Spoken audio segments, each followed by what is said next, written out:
بسم اللہ الرحمن الرحیم۔ السلام علیکم ناظرین، آپ دیکھ رہے ہیں prime time with T M. میں ہوں طارق محمود۔ باتیں بہت ساری کرنی ہیں، پی ڈی ایم کی سیاست، مسلم لیگ نون کی سیاست، حکومت کی حکمت عملی، معاشی صورتحال، خارجہ پالیسی۔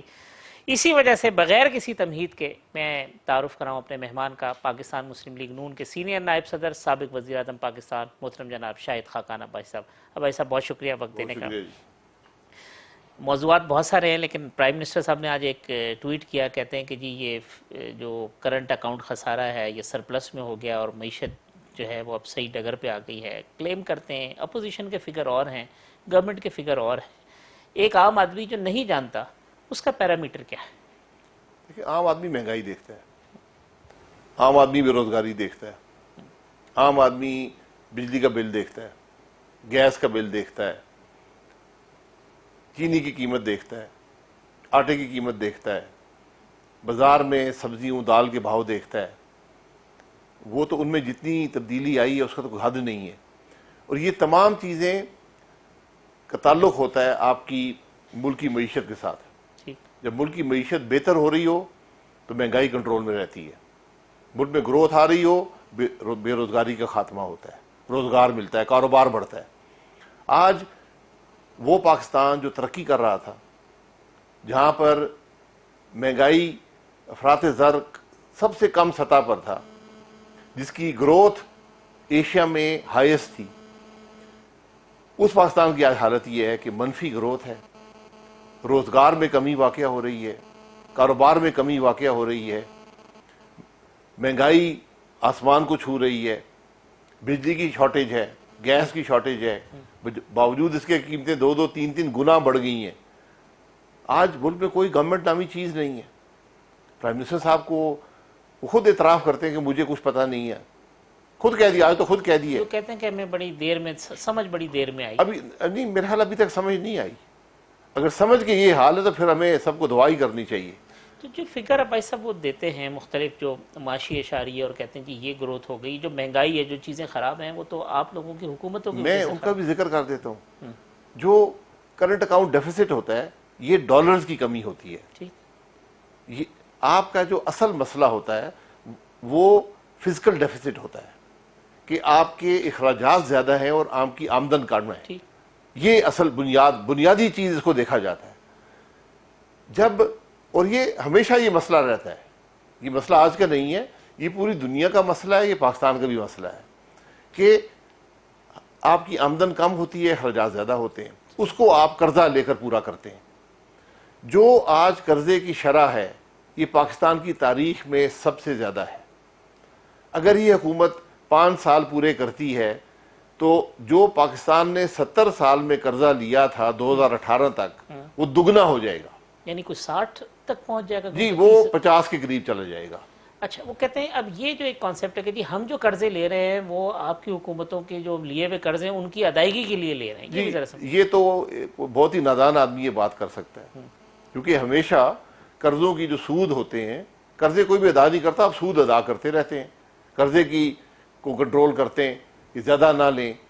تو یہاں پر تو انہوں نے سود کی جب شرح بڑھائی، انہوں نے بڑھائی، ان کی 2 بڑی غلطیاں، ایک آئی ایم ایف کے پاس دیر سے جانا اور ایک سود کی شرح کو 6 سے 13 پہ لے جانا۔ اس نے ساری معیشت کو تباہ کر دیا۔ ہم جب گئے ہیں تو 1500 ارب سود کی مد میں تھے۔ ہم اگلے سال کا بجٹ بنا کر گئے تھے، جو 2018-19 کا بجٹ ہم بنا کر گئے۔ ہمیں سب نے کہا جی یہ مت بنائے، ہم نے کہا نہیں، ہم دکھانا چاہتے ہیں کہ ملک کہاں پر جا رہا ہے اور اس کو کہاں پر رکھنا ہے آپ نے۔ یہ آئے، انہوں نے یہ 2 غلطیاں کی، سود چلا گیا 1500 ارب سے 3100 کچھ، یعنی 1700 ارب سود میں اضافہ ہو گیا۔ 1700 ارب کتنی رقم ہے؟ ہمارا کل دفاعی بجٹ 1500 سے کم ہے۔ وہاں سے ساری تباہی شروع ہو گئی۔ اچھا، غلطی جب ہو جاتی ہے تو اس کو صحیح بھی تو کیا جاتا ہے، تو پھر غلطی اگر فرض کریں جس طرح آپ کہہ رہے ہیں یہ ہو گئی تھی، تو پھر اس کو صحیح کیوں نہیں کیا گیا؟ وہاں کا کیا غلطی ہوئی؟ یہ بڑا سوال ہے، کیونکہ ڈالر آپ نے مہنگا کیا، روپے کی قیمت گھٹائی، سود بڑھایا، اور تقریباً 1 سال جو ڈالر کی قیمت میں کوئی کمی بیشی نہیں ہوئی، اسی عرصے میں سود کی شرح 13% پہ رہی۔ تقریباً 3-4 ارب ڈالر پاکستان میں آیا. صحیح. ڈالر اگر آپ کے پاس دنیا میں اس وقت ہے, آپ کو 1.5% مل جائے تو بہت بڑی بات ہوتی ہے, بہت بڑی بات سمجھی جاتی ہے. لوگ آئے, پیسے لے کر آئے, 13% کمایا اور یہاں سے پیسے لے کر واپس چلے گئے. وہ سود ہم نے ادا کیا, جی, جس کو ہاٹ منی کہا. جی ہاٹ منی. یہاں ہر چیز کا حل ہم نے ہاٹ منی میں ڈھونڈا. آج تک اسٹیٹ بینک یہ بتانے سے قاصر ہے وہ کون سے لوگ تھے جو پیسہ لے کر آئے ہیں. جب وہ نام سامنے آئیں گے پھر آپ کو حقیقت کا علم ہوگا کہ یہ کتنا بڑا ڈاکہ اس ملک پر ڈالا گیا. ہاٹ منی کے نام پہ پھر اب من پسند انویسٹرز نے انویسٹ کیا اور کمایا یہاں سے اور لے کے چلے گئے. جی, من پسند انویسٹر آپ جب آپ کسی کو گارنٹی کریں گے یا تم 6 مہینے سال پیسہ رکھو, ہمارے روپے کی شرح میں کوئی تبدیلی نہیں ہوگی, سود 13% ملے گا اور لے جاؤ. تو میں اگر $1 بلین آتا ہے تو سال میں ہم اس کو $130 ملین سود ادا کر رہے ہیں. اگر 3 بلین آیا تو یہ تقریباً $400 ملین آپ نے سود ادا کر دیا. وہ آدمی آیا پیسے لے کر وہاں سے, میں آپ کو حقیقت لوگ قرضے انہوں نے وہاں پر لیے, تو کہتے ہیں کہ کم پرسنٹیج پہ باہر سے قرضہ لیا اور 2% پہ قرضے لے کر یہاں 13 پہ رکھے اور پیسے بنا کے سینکڑوں ملین ڈالر یہاں بنایا گیا, ان کے نام نہیں آئے. یہ اس قسم کے ڈاکے آج ملک پر پڑ رہے ہیں اور یہ ان سے بے خبر نہیں ہے, یہ سب اس کے حصے دار ہیں. افسوس کی بات یہ ہے آج جو پارسائی کے دعوے کر رہے ہیں یہ سب چور ہیں.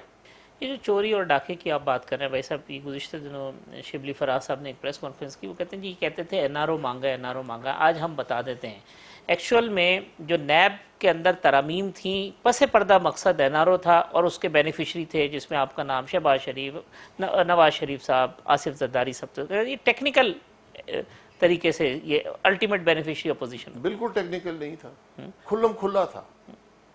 یہ شبلی فراز صاحب, میں ان کو بدقسمتی سے پرانا جانتا ہوں, ان کو یہ پہلے بھی یہ باتیں کر چکے, تیسری دفعہ انہوں نے یہ بات کی ہے. ان کے وزراء کے سامنے میں نے کہا یہ ملک چلانا ہے, نیب کو ختم کر دو. ختم نہیں کر سکتے ہو, یہ تبدیلیاں کر دو ورنہ نیب اس ملک کو نہیں چلنے دے گا. اور یہ تمام وہ تبدیلیاں یہ میں خود اس میں اپنی جماعت کی طرف سے نیب کا بل حکومت لائی تھی. ہم نے کہا یہ ترامیم کریں پھر اس میں میننگ فل تبدیلی آئے گی. میری پارٹی کی طرف سے میں وہاں پر تھا. میں نے ان کے وزراء کو کہا, میں کہا ایک شک لکھ دیں کہ پاکستان مسلم لیگ نون پر ان چیزوں کا اطلاق نہیں ہوگا. میں یہ لکھ دیں, میں کہا لکھ دیں, جو ہم پہ کیس بنائے ہیں وہ آپ پرانے قانون کے مطابق چلائیں جس کو سپریم کورٹ بھی رد کر چکا ہے. یہ تمام باتیں وہ باتیں ہیں جو supreme court, high court, council Islamic ideology, federal شریعت کورٹ کے فیصلوں کے مطابق ہیں. پھر نیب کہتی ہے جی ہم نے اتنی ریکوری کر لی, اتنے 468 ارب فلانے ارب, تو وہ پھر کن لوگوں سے ریکوری ہو رہی ہے؟ آپ جو نیب کے پاس اختیارات ہیں مجھے دیں, میں آپ کو دگنی ریکوری دے دوں گا, وہ کوئی مشکل بات نہیں ہے. آپ سب سے کرپٹ ادارہ اس ملک میں نیب ہے. اختیارات اس قسم کے اندھے اختیارات ہیں, کالے اختیارات ہیں. ہر ہاؤسنگ کالونی والے کو نیب بلاتی ہے. کیسے بلائیں گے؟ آئیں جی آئیں, آپ کے جی فلانے M N A M P سے تعلقات ہیں, وہ اس کا کاروبار تباہ ہو جاتا ہے, اس میں نیب کا کیس بن جائے, کیونکہ زمین کا کاروبار تو اعتماد میں ہوتا ہے. وہ آدمی کہتا ہے یار اچھا کتنے میں سودا ہوگا, کسی سے 10 پکڑ لیتے ہیں کروڑ, کسی سے 20 کروڑ, کسی سے 30 کروڑ. یہ نیب کا کام ہے. میں یہ پوچھتا ہوں, نیب بنا تھا ہولڈرز آف پبلک آفس کے لیے, یعنی M N A M P A جو سیاستدان ہیں. کتنے لوگوں کو پکڑا ہے آپ نے؟ میرے خلاف 2 کیس ہیں اس وقت نیب کے, ٹرائل ہو رہا ہے.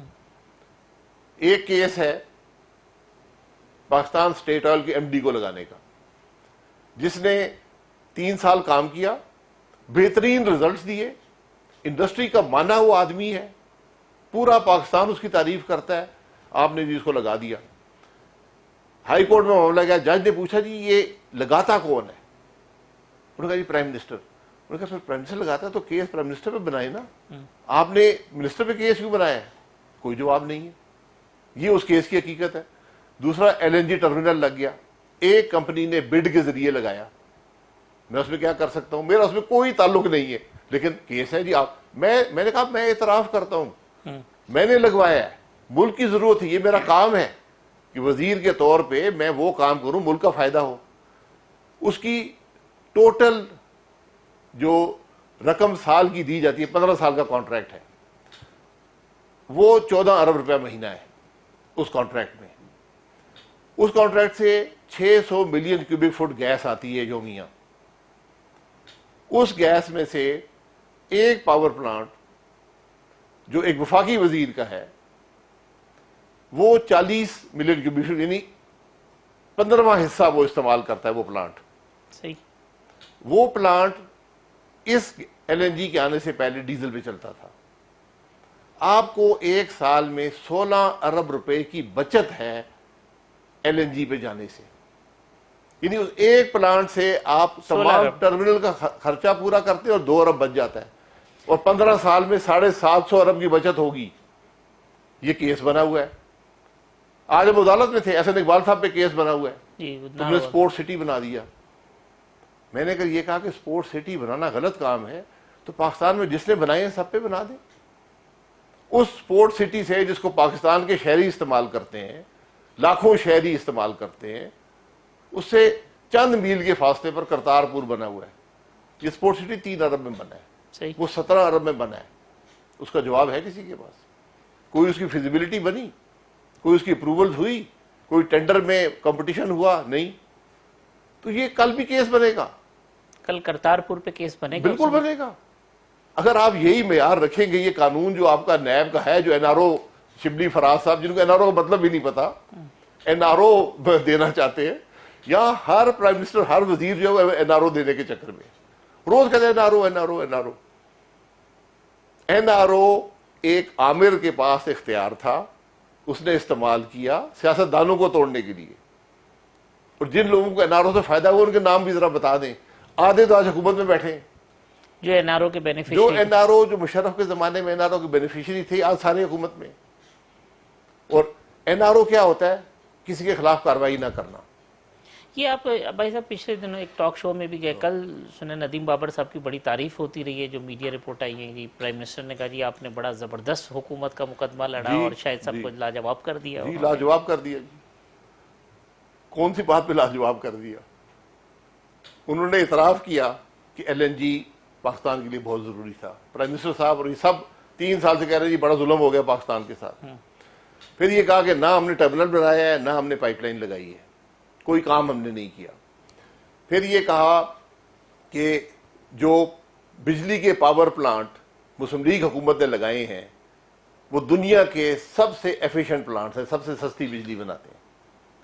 یہی وزیر اور ان کے دوسرے وزیر کہتے تھے بڑے مہنگے بجلی کے معاہدے کر دیے۔ یہ سب ریکارڈ کا حصہ ہے۔ تو میں نے یہ کہا کہ آپ رکھ دیں، جو معاہدہ مہنگا ہوا ہے وہ ٹیبل پہ رکھ دیں۔ ٹھیک۔ جھوٹ کا میرے پاس جواب نہیں ہے، مکاری کا میرے پاس جواب نہیں ہے، بات کو توڑنا مروڑنا یہ میرے پاس جواب نہیں ہے، کیونکہ میں یہ توقع نہیں کرتا کہ کوئی وزیر یہ کام کرے گا۔ جب آپ جھوٹ بولنا شروع کر دیں، یعنی ٹینڈر کرتے ہیں برینڈ کے اوپر، صحیح۔ قیمت کی بات کر رہے ہیں ڈالر میں کہ جی ہم نے بڑی سستی ایل این جی لے لی، یہ بڑی مہنگی لیتے تھے۔ جب ایک وزیر اتنی بدنیتی اور جھوٹ میں اتر آئے، پھر کیا اس میں رہ جاتا ہے؟ پھر وزیر جو ہوتا ہے بڑی ذمہ داری کا کام ہوتا ہے۔ میں وزیر رہا ہوں، میں ایک ایک لفظ کہنے سے پہلے سوچتا تھا کہ بھئی اس میں کوئی غلطی کا پہلو تو نہیں ہے، ٹھیک۔ اس میں کوئی غلط بیانی کا پہلو تو نہیں ہے۔ یہاں تو صاف جھوٹ بول دیتے ہیں اور پکڑے جاتے ہیں۔ آج ساری دنیا ان کو لعنت بھیجتی ہے۔ ندیم بابر صاحب نے جو آپ کا پوائنٹ آف ویو تھا اسی کو انڈورس کیا اور یہ تسلیم کیا کہ یہ جو باتیں ہیں وہ سب چیزیں، یہ ساری باتیں پھر جھوٹ بولتے ہیں نا، میں یہ کہہ رہا ہوں، جھوٹ بولنا۔ اور یہ وزراء یہی جھوٹی باتیں پھر پرائم منسٹر کو بھی کرتے ہیں یا پرائم منسٹر صاحب خود جھوٹ بولتے ہیں، ان کو بھی یہ کوالیفیکیشن ہے، وزراء بھی اسی میں خوش رہتے ہیں، ایک دوسرے کو خوش رکھتے ہیں۔ حکومت کی سب سے بڑی کوالیفیکیشن جھوٹ ہے؟ جی اس حکومت کی سب سے بڑی کوالٹی جو ہے، جو فرق نظر آتا ہے اس حکومت کا، کہ بے دریغ اور صاف جھوٹ بولتے ہیں، اسمبلی کے فلور پر بولتے ہیں، جہاں ریکارڈ ہو رہا ہے، جہاں دنیا دیکھے گی۔ ایک وزیر صاحب، میں حیران ہوں ان لوگوں سے، انہوں نے کہا جی ہم نے سرکولر ڈیٹ ختم کر دیا، گردشی قرضہ ختم کر دیا۔ میں 3 بیان ان کے اسمبلی کے فلور کے آپ کو دکھاتا ہوں۔ گردشی قرضہ ختم ہو گیا جی، بالکل ہم نے کنٹرول کر لیا، ختم ہو گیا۔ 1050 پہ گردشی قرضہ تھا جب ہم گئے تھے، 2000 سے لے کر 2018 تک 1050 ارب کا گردشی قرضہ تھا، صحیح، آج 2400 ارب میں پہنچ گیا۔ ٹھیک 2 ارب یومیہ اس وقت گردشی قرضہ ہے، اس سے بھی زیادہ ہے، 2 ارب روپے یومیہ۔ ٹھیک ہے بھائی صاحب، ایک وقفہ لے لیتے ہیں، وقفے کے بعد آتے ہیں تو کچھ اور سیاسی معاملات ہیں اس پہ گفتگو۔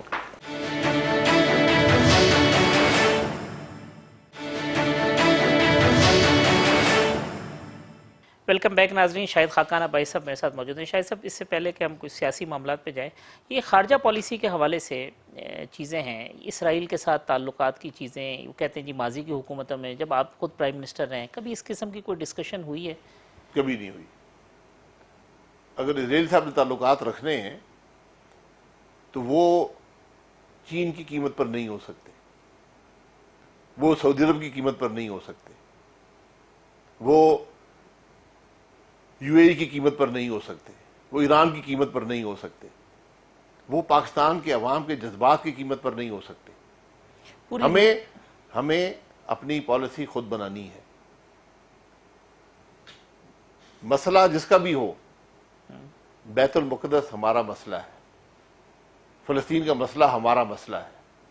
اگر کوئی اور کسی دباؤ میں یا سمجھوتے کے تحت فیصلہ کرتا ہے، ہم اس کے ذمہ دار نہیں ہیں۔ آپ کی حکومت میں بھی کوئی ایسا دباؤ کبھی آپ کو سامنے آیا ہو، کبھی انٹرنیشنل یا ہوتے رہے اس طرح کے معاملات؟ دیکھیں، یہ معاملات آدمی بتا نہیں سکتا، میں اس میں ملک کے معاملات ہوتے ہیں، یہ باتیں نہ کرنی چاہیے نہ ہونی چاہیے، اور ہم نے ایک اوتھ لیا ہوتا ہے، ہم اس کے تحت بتا نہیں سکتے۔ اب کوئی آپ کو چیزیں لگتی ہیں کہ کچھ ایسی ڈیولپمنٹ ہو رہی ہیں جو کہ ماضی میں ہماری پالیسی کا حصہ نہیں تھی؟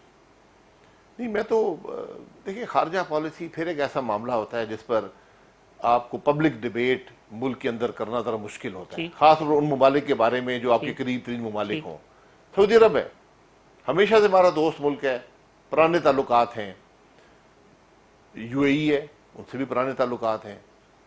چین ہے، پاکستان میں سب سے بڑی انویسٹمنٹ چین کی ہے جب سے پاکستان بنا ہے۔ اگر کسی ملک نے انویسٹمنٹ کی ہے پاکستان میں، اس کا نام چین ہے۔ ایران آپ کا ہمسایہ ہے، ایران سے آپ نے تعلقات رکھنے ہیں۔ ترکی ہے، ملیشیا ہے، اسلامی دنیا سے آپ نے تعلقات رکھنے ہیں۔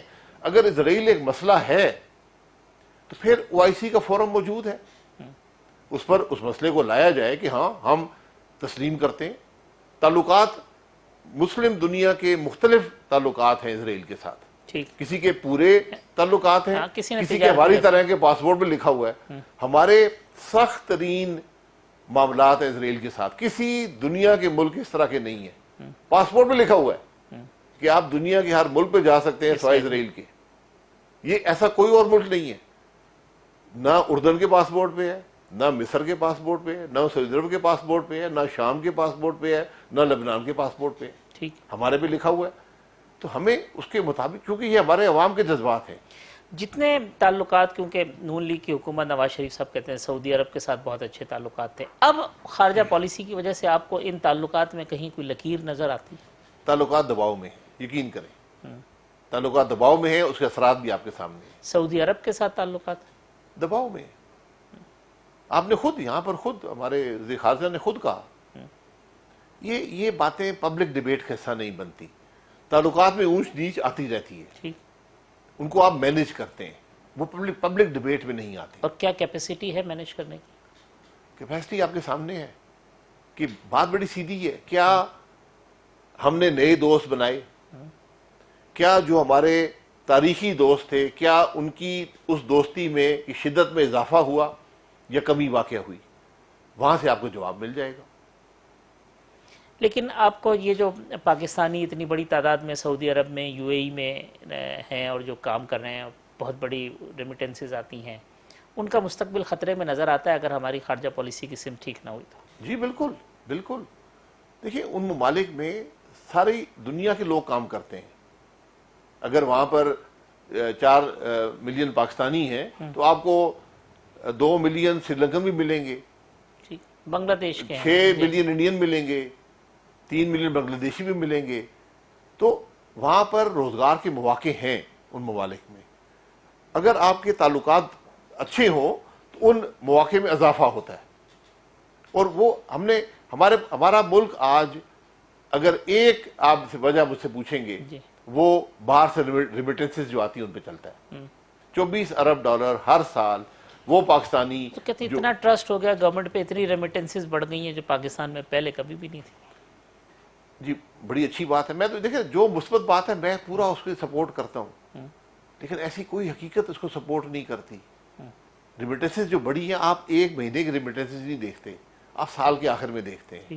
یہاں کووڈ تھا, لوگ نوکریاں چھوڑ کر آ رہے تھے, وہ انہوں نے زیادہ پیسے بھیجے, کاروبار وائنڈ اپ ہوئے. اور دوسرا جب بھی دوسرے ممالک کی پالیسی تبدیل ہوتی ہے, آپ 9/11 کے بعد جب سے امریکہ نے دنیا میں پیسے پر نظر رکھنی شروع کی, آپ پاکستان کی ریمیٹنسز میں اضافہ دیکھیں, کیونکہ اب وہاں پر وہ پیسہ رکھنے کے مواقع نہیں ہیں. اب بہتر ہے کہ پاکستان میں انویسٹ کریں. لیگل چینل سے بھی آپ کو بھیجنا, اب لیگل چینل سے آنا پڑتا ہے, پہلے جو انفارمل سے آتا تھا اب لیگل سے آ رہا ہے. اور یہ سب تھوڑا سا جو سیاسی معاملات ہیں اس پہ, سینٹ کے الیکشن اوپن بیلٹ سے کرنے میں کوئی آپ کو اعتراض ہے اگر ٹرانسپیرنسی ہو جاتی ہے اور الیکشن ہوتے ہیں؟ سارے الیکشن اوپن کر دیں, آپ کے آئین میں لکھا ہوا ہے, آئین کو پڑھتا نہیں یہاں پہ. ہم جنرل ضیاء صاحب نے کہا تھا کہ میں تو کاغذ کا ٹکڑا پھاڑ کے پھینک دوں گا, تو آئین کو پڑھا کرے. آئین میں لکھا ہوا ہے کہ آپ کے بیلٹ سیکرٹ ہوں گے. سینٹ کا ساتھ الیکشن جو ہے وہ شو آف ہینڈ سے ناممکن ہے, وہ ٹرانسفریبل سنگل ٹرانسفریبل ووٹ ہے. تو پہلے آپ آدھا ہاتھ دکھائیں گے, پھر آپ 3/4 ہاتھ دکھائیں گے, پھر آپ 7واں حصہ دکھائیں گے, اس طرح نہیں ہوتا. اگر اصل میں وہ جو ہاتھ کی صفائی لوگ دکھاتے ہیں اس سے بچنے کے لیے تو یہ اوپن بیلٹ. اور جی تو ہاتھ کی صفائی پہلے کہاں تھے؟ آج جب اپنے لوگوں پہ شبہ ہے کہ یہ ووٹ نہیں ڈالیں گے, تو آج وہ صفائی یاد آ گئی. 2018 میں صفائی کہاں تھی؟ جو ابھی ہوا ہے چیئرمین سینٹ کے خلاف, ابھی اس حکومت کے دوران چیئرمین سینٹ کے اس انتخاب میں, وہ صفائی کہاں گئی؟ تو میں ان ریفارمز کے حق میں ہوں, لیکن وہ ریفارمز نہیں جو یہ بات کر رہے ہیں. آپ ریفارم کر سکتے ہیں, بیٹھیں. ریفارمز ڈیبیٹ سے ہوتے ہیں, جو یک طرفہ ریفارم ہوتے ہیں, جیسے حکومت نے کہہ دیا جی شو آف ہینڈ. اب جب آئین پڑھا تو پتہ لگا شو آف ہینڈ سے ہو نہیں سکتا, تو اب تکلیف ہے. تو یہ ریفارمز ہمیشہ سوچ سمجھ کے اور کنسنسس سے کیے جاتے ہیں. 18ویں ترمیم سے بڑا ریفارم پاکستان میں نہیں آیا, 3 سال لگے. آج تو عمران خان صاحب کہتے ہیں 18ویں ترمیم لوگوں کی سمجھ ہی نہیں آئی, یہ وفاق کے اوپر دباؤ ہے, صوبوں کی پالیسی ہوتی ہے, الزام وفاق پہ آ جاتا ہے. وہ تو کمیٹڈ ہے کہ اس میں ترمیم ہونی چاہیے اور یہ ملک کے لیے ٹھیک نہیں ہے. تو ترمیم لے آئیں. میں تو ہمیشہ سے کہہ رہا ہوں, اگر آپ سمجھتے ہیں کہ 18ویں ترمیم میں جو باتیں تھیں وہ درست نہیں ہیں, تو آپ ترمیم لے کر آ جائیں. اب ایسا میں یہاں ایک وقفہ لے لوں, وقفہ لے لیتے ہیں, تو پھر آتے ہیں پروگرام کے لاسٹ سیگمنٹ میں, کچھ اور سیاسی گفتگو کریں گے, پروگرام کو وائنڈ اپ کریں گے.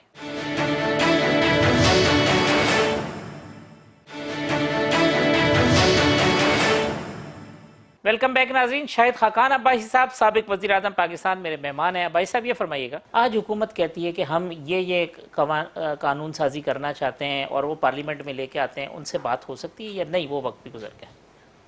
دیکھیں بات کس سے ہوگی, وہ وقت گزر گیا ہے. حکومت تو آج ایک گالی بن گئی ہے. یہ حکومت آج عوام الناس میں ایک گالی ہے, کیونکہ اس نے عوام کو جو تکالیف دی ہیں ان کا کوئی, اس سے پہلے ان کا کوئی پریسیڈنٹ نہیں ہے. اتنی تکلیف کسی حکومت نے عوام کو نہیں دی جتنی پریشانی آج عوام کو ہے. عوام آج, یہ حکومت عوام کے اعتماد کھو بیٹھی ہے. تو اب پارلیمنٹ کی بھی کسی قانون سازی کی گنجائش ختم ہو گئی, اب اس پہ بھی بات نہیں ہوگی. قانون کسی بات ختم ہو گئی ہے. مجھے تو آج ذاتی طور پہ اس غلطی کا احساس ہے کہ ہم اس نظام میں شامل کیوں ہوئے. لیکن اس نظام میں تو پھر شامل ہونے کے لیے پی ڈی ایم کے لوگ جا رہے ہیں, وہ کہتے ہیں جی بائی الیکشن کروائیں. جی بائی الیکشن اور بات ہے, یہ فیصلہ پی ڈی ایم کرے گی. الیکشن لڑنا ہمارا حق ہے, فری اینڈ فیئر الیکشن کرانا ذمہ داری ہے اسٹیٹ کی. میں الیکشن لڑوں یا نہ لڑوں, میں لڑ کے بھی استعفیٰ دے سکتا ہوں. لیکن کیا پیپلز پارٹی کا یہ زور ہے کہ نہیں بائی الیکشن میں جانا چاہیے؟ لیٹر بھی انہوں نے لکھا ہے. دیکھیں بائی الیکشن کی جہاں تعلق ہے, پی ڈی ایم اس کو ڈسکس کرے گی, سربراہی اجلاس میں فیصلہ ہو جائے گا. اس پہ اوپینین ڈیوائیڈڈ ہے. کچھ لوگ کہتے ہیں کہ بائیکاٹ کریں, کچھ لوگ کہتے ہیں کہ نہیں الیکشن میں ہمارا جمہوری حق ہے, حصہ لیں. اس کا جو فیصلہ ہو گیا. لیکن جب استعفے ہوئے تو پھر سب کے استعفے ہوں گے. مسلم لیگ نون بھی بائی الیکشن میں جانے کے حق میں نہیں ہے. نہیں, مسلم لیگ کے اندر مشاورت کا عمل جاری ہے, اس میں کچھ لوگ اس کے حق میں, کچھ لوگ بائیکاٹ کے حق میں. ٹھیک, یہ ایک مشکل فیصلہ ہے, یہ اتنا آسان فیصلہ نہیں ہے, لیکن یہ چیزیں سب وقت پہ فیصلہ ہو جاتا ہے۔ استعفوں کے معاملے میں آپ کو شک شبہ ہے کہ کچھ لوگ آپ کے استعفے نہ دیں، جس طرح کچھ لوگ عثمان بزدار صاحب سے ملاقاتیں کر رہے تھے، تو ایسے ہی آپ کے خدشات ہیں؟ نہیں، وہ ملاقاتوں والے نہیں دیں گے، اس میں کوئی شبہ نہیں ہے۔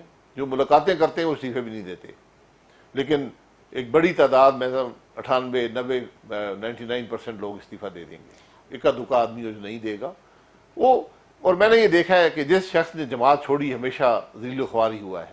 جب جماعت نے فیصلہ کر دیا، ایک سوچ کے تحت کر دیا، جب یہ حکومتیں بنی، آپ کو یاد ہوگا کہ ایک بہت بڑی رائے تھی کہ اسمبلی میں نہ جائے جائے، ایک دھاندلی شدہ نظام ہے، ایک الیکشن چوری کیے گئے، ہم پھر بھی جمہوری عمل کے لیے شامل ہوئے، لیکن 2.5 سال نے صرف یہ بات ثابت کی ہے کہ وہ فیصلہ غلط تھا۔ جو رکن اسمبلی استعفیٰ نہیں دے گا اس کا مسلم لیگ نون میں کوئی مستقبل نہیں کوئی ہوگا۔ مستقبل نہیں۔ یہ پارٹی کا جب فیصلہ ہوا، جب فیصلہ پی ڈی ایم نے کیا، استعفے کا فیصلہ ہو گیا، تو پھر جو اس کی پابندی نہیں کرے گا، پھر اس کے سیاسی رائے جدا ہیں۔ کیا اس بات کے امکانات ہیں کہ یہ استعفے سینٹ انتخابات کے بعد دیے جائیں؟ یہ ممکن ہے، وہ فیصلہ پی ڈی ایم، ٹائمنگ کا فیصلہ پی ڈی ایم کرے گی۔ تو پھر میں یہ کہہ سکتا ہوں کہ پی ڈی ایم ہی اس بات کا فیصلہ کرے گی کہ سینٹ انتخابات میں حصہ لینا ہے یا نہیں لینا؟ جی، یہ پی ڈی ایم کرے گی کہ استعفے کب دینے۔ پہلی بات ہے استعفے دینے ہیں یا نہیں دینے، دینے ہیں تو کب دینے ہیں، بائی الیکشن میں حصہ لینا ہے یا نہیں لینا، سینٹ الیکشن میں حصہ لینا ہے یا نہیں لینا، یہ فیصلے پی ڈی ایم ہی کرے گی۔ تو سینٹ انتخابات میں شرکت کی گنجائش باقی ہے؟ جی بالکل، اگر سینٹ الیکشن اس وقت ہوتے ہیں جب ہم نے استعفے دے دیے، تو پھر تو سینٹ الیکشن میں گنجائش نہیں رہتی۔ اگر یہ فیصلہ ہوا کہ استعفے اسے پہلے دینے، اگر استعفے اس پیریڈ کے بعد ہیں تو پھر یقیناً الیکشن میں حصہ لیا جا سکتا ہے، لیکن یہ فیصلہ بھی پی ڈی ایم ہی کرے گی۔ اس معاملے پہ کوئی ڈیبیٹ شروع ہوئی ہے، کوئی غور و خوض شروع جی ہوئی؟ جی، اس میں مختلف اجلاس ہوئے ہیں، اس پر بات چیت ہوئی ہے، رائے بھی آئی ہے۔ اس رائے کو ایک سربراہی اجلاس میں مستقل کر دیا جائے گا۔ اور وہ سربراہی اجلاس وہ 31 جنوری والا ہوگا یا اس کے پہلے؟ نہیں، اس سے پہلے۔ یعنی یہ ہم کہہ سکتے ہیں کہ آئندہ چند دنوں میں یہ فیصلہ ہو جائے گا کہ پی ڈی ایم سینٹ انتخابات میں حصہ لے گی یا نہیں؟ جی، یہ اگلے چند دنوں میں نہیں، شاید ہفتہ 10 دن 15 دن لگ جائیں اس میں، ابھی اس چیز میں وقت ہے۔ سینٹ الیکشن تو شاید جا کے مارچ میں ہوں گے۔ اس پہ بھی ڈیوائیڈڈ اوپینین ہے کہ لانگ مارچ ہوا جائے یا دھرنا ہوا جائے؟ نہیں، اس میں کوئی ڈیوائیڈڈ اوپینین نہیں ہے، یہ مختلف رائے ہیں۔ لانگ مارچ ہوگا کہ اس کا مقصد کیا ہوگا لانگ مارچ کا، یہ اس پہ مختلف رائے موجود ہیں، اور ان کو ایک اجلاس میں ان کو ایک کنسنسس بنایا جائے گا۔ تاخیر کی وجہ یا یہ آپ کی اسٹریٹجک ٹائمنگ ہے، آپ نے کسی وجہ سے تاخیر نہیں کی کہ 31 جنوری تک کی جو ڈیڈ لائن دی؟ نہیں، پہلے دن سے یہی ٹائمنگ رہی ہے۔ آپ کو یاد ہوگا اے پی سی میں جو ریزولوشن پاس ہوا تھا، تقریباً یہی ٹائمنگز تھے، اس میں جلسے تھے، میرا خیال ہے 2 ہفتے کی شاید تاخیر اس ٹائمنگ سے جو ہم نے 20 سپٹمبر کو رکھی تھی، جی، اس میں 2 یا 10 دن کی تاخیر ہے۔ اور اس کی وجہ بختیار بھٹو صاحبہ کی شادی ہے؟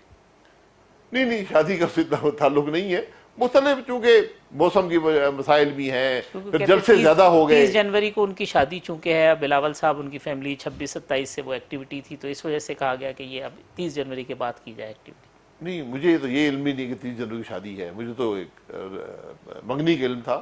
اچھا، یہ نئی بات ہے، میری نظر میں کم از کم نہیں تھی کہ شادی ہو رہی ہے۔ آپ ابھی بھی آپ نے ایک دفعہ میرے سے گفتگو جو انٹرویو تھا اس میں کہا تھا کہ تحریک عدم اعتماد پاکستان کے سسٹم میں کامیاب نہیں ہو سکتی، تو ان ہاؤس تبدیلی تو نہیں نظر آتی آپ کو؟ تحریک عدم اعتماد کے ذریعے نہیں، اگر عمران حکومت خان کے حلیف چھوڑ جائیں، وہ اعتماد کھو بیٹھے تو وہ علیحدہ بات ہے۔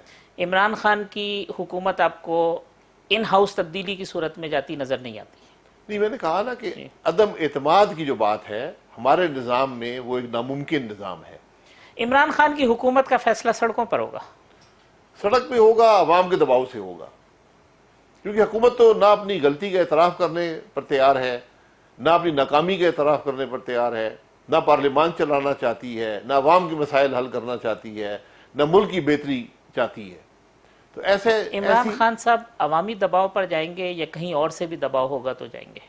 عوامی دباؤ سے ہی جائیں گے جی، جو اور دباؤ ہوتا ہے وہ بھی عوام کے دباؤ سے ہی ہوتا ہے۔ اس پوری عمران خان صاحب کی حکومت کے خاتمے کا جو پلان ہے اس میں اسٹیبلشمنٹ کا کوئی رول نظر آتا ہے؟ خاتمے کا پلان نہیں ہے، ملک کی بہتری کا پلان ہے۔ ٹھیک، میں تو سب سے بڑا حامی ہوں کہ حکومتیں 5 سال پوری کریں، لیکن ایک حکومت جس کو موقع دیا گیا ایک دھاندلی شدہ الیکشن کے باوجود، اس کا آج ہر لمحہ ملک پہ بھاری ہے۔ آپ ملک کے حالات دیکھ لیں، کیسے ہوئے یہ حالات، یہ تجزیہ تو کریں نا ذرا، کہ ہم 2.5 سال بھی پورے نہیں ہوئے، 2.5 سال کے عرصے میں ایک چلتا ہوا پاکستان، ترقی کرتا ہوا پاکستان آج زوال پذیر ہے، ہر شعبے میں زوال پذیر ہے۔ مولانا صاحب کہتے ہیں جنہوں نے یہ سب گند گھولا ہے یا گند کیا ہے وہی اس کو صاف کریں گے، آپ کو بھی ایسے ہی لگتا ہے؟ دیکھیں، یہ مولانا صاحب کا اپنا تجزیہ ہے۔ حکومت تو کہتی ہے کہ ہم عوام کے ووٹ سے آئے ہیں، آپ بھی یہ ہم کہتے ہیں الیکشن چوری ہوا ہے، ٹھیک، اسٹیبلشمنٹ کا حصہ ہے اس کے اندر، یہ ایک ہائبریڈ نظام ہے، یہ سب باتیں آج زبان عام پر ہیں۔ ٹھیک، اب اس خرابی سے عوام کی جان چھڑانا یہ اس پی ٹی آئی کے لیے بھی بہتر ہے کہ ایک دفعہ عوام کو موقع دیں۔ خرابی کے ذمہ دار آپ اسٹیبلشمنٹ کو سمجھتے ہیں، تو آپ سمجھتے ہیں کہ اس کو درست کرنے کی بھی ذمہ داری ان پر عائد ہوتی ہے؟ دیکھیں، درست آئین توڑ کر درستگی نہیں ہوگی۔ درستگی ہمیں یہ ماننا پڑے گا کہ ہم نے آئین کو توڑ کر اس حکومت کو یہاں پہنچایا ہے، اب آئین پھر توڑ کر درستگی کریں گے تو میں تو اس کے حق میں نہیں۔ یہ کون مانے گا بھائی صاحب کہ آئین توڑ کے یہاں تک پہنچے؟ یہ تو کوئی بھی تسلیم نہیں کرے گا۔ بہت ساری چیزیں الیکشن میں دھاندلی کرنا آئین کو توڑنا ہوتا ہے۔ ٹھیک، الیکشن میں جس ملک نے دھاندلی کی ہے، جب بھی الیکشن میں دھاندلی ہوئی ہے، اس کے اثرات کبھی مثبت نہیں ہوئے۔ اور آئین توڑنے والے تو پھر غداری کے مرتکب جی، ہوتے ہیں۔ غداری ہمارے ملک میں غداری نہیں سمجھی جاتی، ہم اس کو ایک معمول کا حصہ سمجھتے ہیں۔ ہم نے ہر الیکشن میں ہم نے حصہ لیا ہے، ہم نے اس کی دھاندلی کی۔ 2021 میں اگر انتخابات نہیں ہوئے تو جمہوریت ڈی ریل ہو سکتی ہے؟ جمہوریت تو ڈی ریل ہو چکی ہے۔ 2018 کے الیکشن نے اس ملک میں جمہوریت کو ڈی ریل کر دیا۔ عوام کی رائے کو جب آپ توڑیں گے، اس عمارت میں خیانت کریں گے تو جمہوریت ڈی ریل ہو جاتی ہے۔ آج اس ڈی ریلمنٹ کے اثرات آپ تک پہنچے ہیں۔ آج آپ کو جو اس تک چوٹ لگی تھی، اس زخم کا آپ کو احساس ہوا ہے، اور یہ احساس بڑھتا جائے گا، یہ درد بڑھتا جائے گا۔ اس کو آج سب کو، اس کا آج حل ٹیبل پر ہے۔ ٹھیک، ان معاملات کے حل غیر آئینی ہتھ کنڈوں سے حکومت توڑنے میں نہیں ہوتے۔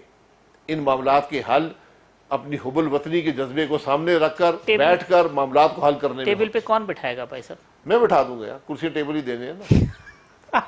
جب آپ اتنا سادہ معاملہ ہوتا ہے بھائی صاحب تو حل ہوتا ہے۔ سادہ معاملہ ہے۔ ٹھیک، میں کرسی، اگر آپ نے بیٹھنا ہے کرسی میں کھینچ دوں گا، آپ بیٹھ جانا، کوئی بات نہیں ہے۔ ٹھیک، انا ختم کر دیں۔ جب مقصد یہ ہے کہ ملک نہیں چل رہا، پہلے بات ہے اعتراف کرنا پڑے گا، ابتدا وہاں سے ہوتی ہے کہ ہم سے سب سے غلطیاں ہوئیں، ملک نہیں چل رہا، ہم نے اس کو درست کرنا ہے۔